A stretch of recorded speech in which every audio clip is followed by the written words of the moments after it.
कि ये जो पौराणिक पात्रों का जो अपहरण जो हो रहा है कि उसको जातियों का प्रतीक बना करके अपनी ओर खींचना और अपने को उससे जोड़ना, देखिए इसके पीछे एक स्वार्थ काम कर रहा है। इसके पीछे एक विभक्तिकरण की जो प्रक्रिया है वो काम कर रही है। पुराण जो है वो सर्वसामान्य के लिए है, सर्वसामान्य के लिए है, सर्वसाधारण के लिए है, चतुर्वर्ण के लिए है, किसी विशेष के लिए नहीं है। और ये बात बार बार पुराणों में आती है कि ये सर्वसाधारण के लिए है। अच्छा देखिए, दूसरी बात ये है, इन पुराणों के जो रचना प्रक्रिया है, उस रचना प्रक्रिया में जो सबसे बड़ा योगदान है वो सूतों का था। सूत जो रथ चलाने का और सूत निकालने का, काटने का काम करते थे, उन लोगों ने लोक में प्रचलित जो गाथाएं थीं, जो कथाएं थीं, उनका संकलन किया। तो व्यास जी के जो शिष्य थे, जो रोमहर्षण हैं, तो अब उनके लिए जो उन्होंने काम सौंपा, पुराणम लोक सम्मतम, पुराण लोक सम्मत हैं, उनकी गाथाएं लोक से आ रही हैं। अब जैसे बहुत से लोग इस प्रकार की बात कह देते हैं कि कपोल कल्पना, कपोल कल्पना कह देते हैं उसके लिए। देखिए, कपोल कल्पना जब हम कह देते हैं तो हम एक भाषा से वंचित हो जाते हैं, वंचित हो जाते हैं। लोक कहानियों में, यदि लोक कहानियां आपने यदि सुनी है, कई बार की बात आपने सुनी है, तो आपने देखा होगा कि अचंभा या आश्चर्य लोक का स्वभाव है। लोक की जो गति है वो लोक से अलौकिक की ओर है। वो लोक में माने सामान्य में अद्भुत का अधिष्ठान करता है। अभी 2-3 दिन पहले की बात थी, मेरे पास कोई सज्जन जो आए थे, तो वो एक अपने संत की, गांव के संत की वो कहानी सुना रहे थे। तो उसमें वो क्या कहानी थी कि वो कहानी थी कि किसी दूसरे गांव में वो अन्न क्षेत्र खुला हुआ था, अखंड भंडार जो है वो चलने वाला था। तो वो भंडारा चल रहा था, तो उस भंडारे में जो है वो भंडारा बीतने के लिए आ गया, जबकि वो भोजन करने वाले की संख्या जो है वो बढ़ रही थी। तो वो जो सुनाने वाला जो मुझे था, ये अभी 2-3 दिन पहले की बात है, तो उन्होंने कहा कि वो जो गुरु थे वो किसी दूसरे गांव में थे, और उन्होंने कहा कि वो उनके मन में ये बात आई कि वहाँ जो है वो अमुक चीज़ बीत रही है। तो उन्होंने जो है वो क्या प्रक्रिया की कि वो चीज़ जो है वहाँ बहुत मात्रा में हो गई। अब देखिए, मैं इस घटना पर नहीं जाता, हुई या नहीं हुई, या ये व्रत गलत है या सही है, मैं इसके प्रयोजन में नहीं जाता। न मैं यूँ कह रहा हूँ कि वो उन्होंने चमत्कार कर दिया, न मैं ये कह रहा हूँ कि वो चमत्कार नहीं हुआ। मैं केवल ये कह रहा हूँ कि उन्होंने वो जो मुझे कहानी सुनाई, उसमें जो एक तत्व जो मैंने परिलक्षित किया लोकवार्ता का देता होने के नाते, वो ये था कि सामान्य मन, लोक मन चमत्कार का सृजन करता है, लोक से अलोक की ओर जाता है। और आपने देखा होगा कि जो वो थी, वो मदर टेरेसा, उनको संत की कोटि में जब लाने वाली जब बात आई थी, तो जो उनके जो बड़े जो बिशप और आर्क बिशप और बड़े बड़े जो उनके जो प्रधान होते होंगे, उन्होंने कहा कि इसमें एक चमत्कार की कमी रह गई है, जब एक चमत्कार तत्व जुड़ जाएगा तब वो मदर टेरेसा संत की श्रेणी में आएंगी। तो उन्होंने कोई चमत्कार पूछा तो किसी ने कहा कि यह चमत्कार हो गया था, और फिर वो संत की श्रेणी में मान ली गई। तो देखिए, आप किसी भी चीज़ को यहाँ का ही मान करके, देखिए हम मनुष्य का अध्ययन कर रहे हैं भाई साहब, हम हिंदू का अध्ययन नहीं कर रहे, हम मुस्लिम का अध्ययन नहीं कर रहे, हम ब्राह्मण का अध्ययन नहीं कर रहे, हम शूद्र का अध्ययन नहीं कर रहे, हम देशी और विदेशी का अध्ययन नहीं कर रहे। अरे भाई, हम मनुष्य का अध्ययन कर रहे हैं यार। जब हम मनुष्य की बात कहते हैं तो वो इंग्लैंड का हो, चाहे वो जर्मनी का हो, चाहे वो अमेरिका का हो, चाहे भारतवर्ष का हो, चाहे अफ्रीका का हो, मनुष्य मनुष्य है। और हम मनुष्य की प्रवृत्ति के अध्ययन की बात कर रहे हैं। आप विभेदीकरण की बात कर रहे हैं, क्यों? कि आपके मन में, आपके उद्देश्य में, आपकी अभिष्टा में कहीं ना कहीं वो भेद बैठा हुआ है ना। वो किस कारण से, वो एक अलग बात है, हम उस पर नहीं जा रहे। हम वहां भी पर मनुष्य को देखेंगे, हम वहां भी मनुष्य को देखेंगे कि विभेदीकरण की प्रवृत्ति ये क्यों है, किस स्वार्थ के कारण से है, किस वैयक्तिक स्वार्थ के कारण से। कोई निजी अर्थ जुड़ा हुआ है, कोई निजी स्वार्थ जुड़ा हुआ है। आप कहीं विभक्तिकरण कर रहे हैं, आप कोई भेद पैदा कर रहे हैं या भेद को देख रहे हैं, अवश्य ही आपके मन में कोई लोभ लाभ है, यह निश्चित है, क्योंकि मनुष्य की यह भी प्रवृत्ति है, यह भी मनुष्य की। तो हमारा अध्ययन तो मनुष्य का चल रहा है भाई,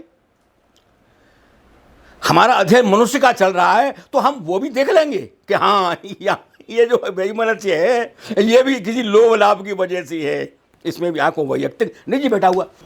कि ये जो विश्व जीवन जो है या ये जो सामाजिक जीवन है, इसको आप कैसे कहिएगा, यहाँ दो प्रवृत्तियों का ही द्वंद्व हो रहा है, वैयक्तिक स्वार्थ की प्रवृत्ति और समष्टि हित की प्रवृत्ति, है ना। ट्रेन के डिब्बे का तकिया या ट्रेन के डिब्बे का रूमाल आपने चुरा लिया, अब ये व्यक्ति स्वार्थ है, आपने व्यक्ति स्वार्थ के लिए समष्टि हित का हनन किया।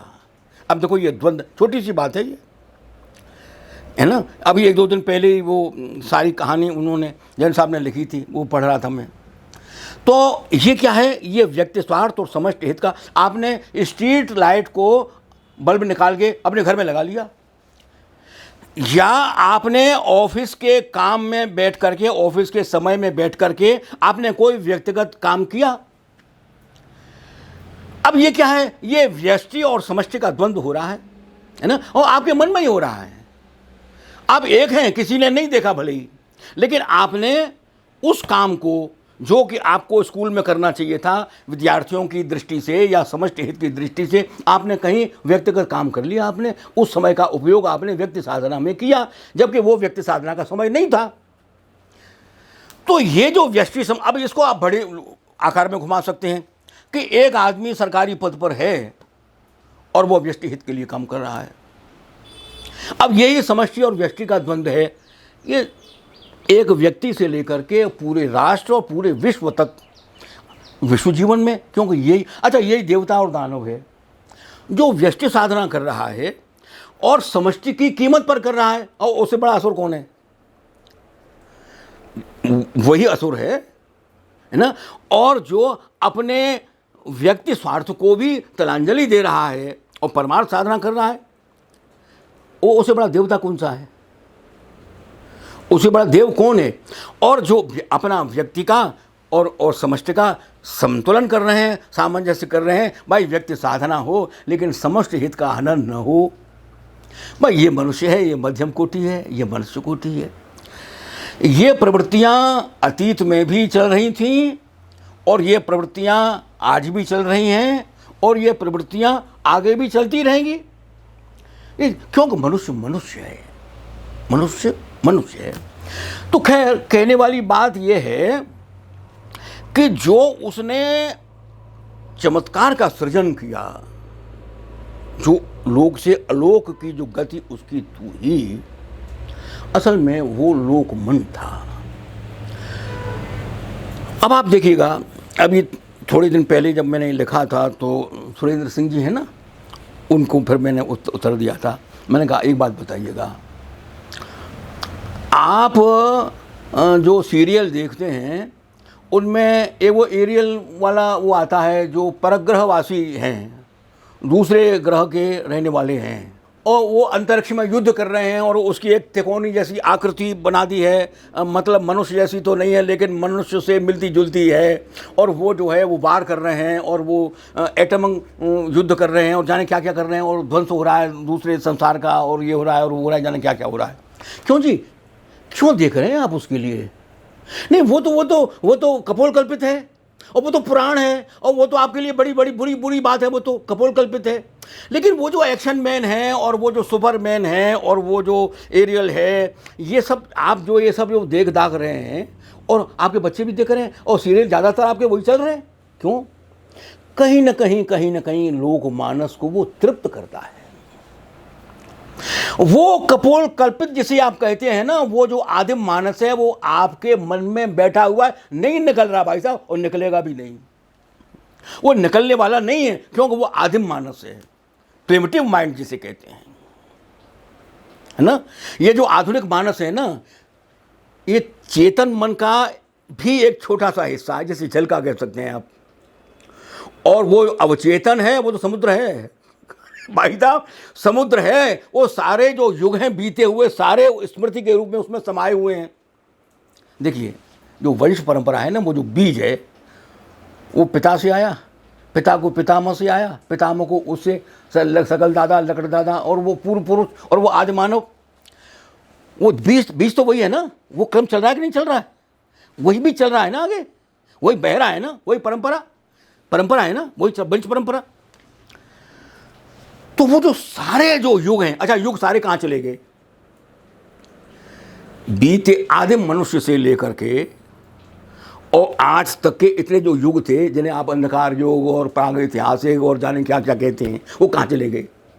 वो कहीं नहीं गए, वो स्मृति में समा गए, वो अवचेतन का हिस्सा बन गए, और आपके अवचेतन में वो हैं। अब चूंकि वो मन में अरबों सेल हैं, और आपका सारी जिंदगी 2-4-5 सालों में खत्म हो जाती है, 2-4-5 कोशिकाओं से ही आप काम लेते हैं। खाना है, पीना है, सोना है, कमाई करनी है, पैसा लाना है, पैसा खर्च करना है, याद और क्या है। और वो जो सारी चीज़ें हैं, बड़े बड़े महापुरुष हैं। हरदोई शर्मा जो है वो मेरे लोकवार्ता के गुरु थे। लोकवार्ता का स्रोत मैंने बहुत से लोगों से लिया है। हरदोई शर्मा थे, ये यूपी के जॉइंट डायरेक्टर थे शिक्षा के, मनोविज्ञान के आदमी थे। उत्तर प्रदेश सरकार ने ये कहा कि हम मनोविज्ञान शाला, मनोविज्ञान भवन बनाना चाहते हैं। तो मनोविज्ञान का ये आदमी थे, जॉइंट डायरेक्टर थे। तो उनके आप अमेरिका चले जाइएगा, और वहाँ से वो जो नक्शा है, कोई अमेरिका से कोई संधि वंधि हुई होगी, कुछ बात हुई होगी, जो कुछ है वो सर आप वहाँ चले जाइएगा। तो ठीक है साहब। अच्छा, वहाँ वो चले गए। अब वहाँ वो गए तो जिस लाइब्रेरी में वो गए, उसमें एक पूरा का पूरा जो कक्ष था, बड़ा हॉल जो था, वो लोकवार्ता की पुस्तकों से भरा हुआ था। जैसे स्लीपिंग ब्यूटी है, तो कह रहे थे सारी किताबें वो अलमारी में स्लीपिंग ब्यूटी पड़ी थी। तो उन्होंने कहा अच्छा ऐसा भी हो सकता है, लोकवार्ता का इतना बड़ा कक्ष, इतनी हजारों किताबें हो सकती हैं। तो थे तो वो मनोविज्ञान के आदमी, लेकिन लोकवार्ता की ओर उनका ध्यान चला गया।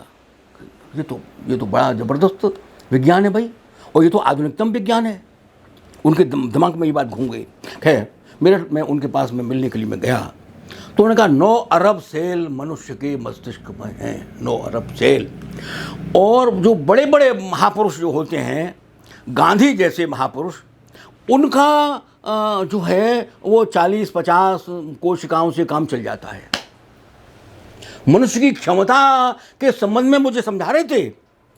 बोले गांधी जैसा, और बाकी जो सामान है, जो खाना पीना सोना उठना, बोले वो तो 2-3 का ही किस्सा है, 2-3 कोशिकाओं का किस्सा है।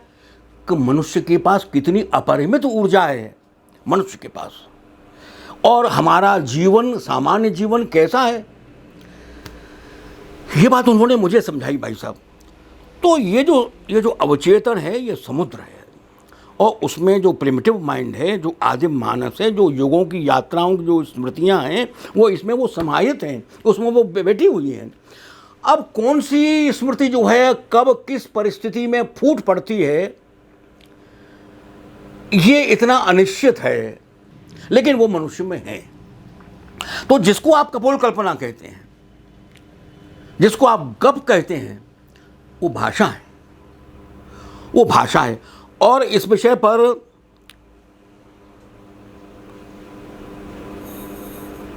ऐसे कई मनोवैज्ञानिक हुए हैं जिन्होंने काम किया है, जिनमें एक थे जुंग, जिन्होंने कहा था कि आर्केटाइप है, ये आदिबिंब हैं। उनसे पहले थे फ्रायड, जिन्होंने कहा था कि नहीं, ये जो मनुष्य की वासना है, ये मनुष्य की वासना जो है वो अव्यक्त होने के लिए मचल रही है। और दूसरे भी ऐसे आचार्य हुए हैं जो जिनके नाम मुझे इस समय याद नहीं आ रहे हैं। हजारी प्रसाद द्विवेदी ने अपनी जो अंतिम कृति थी लालित्य तत्व, लालित्य तत्व में उन सबका विवेचन किया है। अब देखिए, हजारी प्रसाद द्विवेदी एक शास्त्र के एक प्रकांड पंडित, महान विद्वान, और वे लोक की शुरुआत कर रहे हैं अशोक के फूल से, वहाँ से कर रहे हैं, और बार बार टिप्पणियाँ कर रहे हैं और बदल भी रहे हैं। अपने स्टेटमेंट को बार बार बदला उन्होंने एक बार ये कह दिया था प्रारंभ में, ये बात के बाद में फिर उन्होंने बदल भी लिया। प्रारंभ में उन्होंने ये कहा कि जो ग्रामजन हैं उनकी जो वार्ता है वो लोक वार्ता है। फिर उन्होंने जब दोबारा कहा कि नहीं, इसमें ग्राम और नगर की भेद नहीं है, ये सारे जो लोग हैं जिनका आधार पोथी नहीं है वो लोक वार्ता में आएंगे। फिर तीसरा स्टेटमेंट दिया। फिर उन्होंने कहा कि देखिए, ऐसा है कि जो आर्य जन की जो सोच है, आर्य जन का जो चिंतन है, वो तो वैदिक धारा है, लेकिन जो आर्येतर जन की जो धारा है वो लोक धारा है। फिर बदलाव किया उन्होंने, और लालित्य तत्व में जब वो आ गए, जो उनकी आखिरी कृति है, उसमें उन्होंने फिर एक बहुत विस्तार से उसकी मीमांसा की, और उन्होंने कहा कि इसके उदय ने मनुष्य को देखने और समझने की दृष्टि ही बदल दी। ये तो मनुष्य का विज्ञान है, मनुष्य के जीवन का विज्ञान है। अब उसी में उन्होंने मिथक को लिया, मिथक शब्द भी उन्होंने दिया, मिथ का MITH का उन्होंने उसमें क प्रत्यय लगाया और मिथक बनाया। काशी के पंडितों के जब लिख करके, तो काशी के पंडितों ने उन्होंने कहा, आचार्य जी ये सिद्धि कहाँ से कर ली? अंग्रेजी से। काशी के पंडित तो काशी के पंडित ठहरे।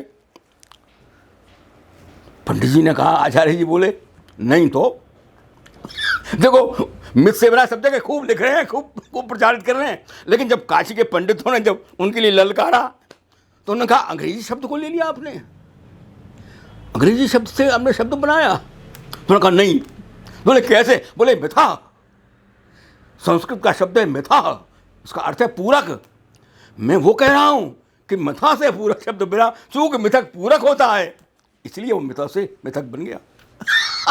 तो अब ये आचार्य हरदास द्विवेदी का कमाल था, ये उनकी वक्तृताएं थी, उनका विवेचन शील।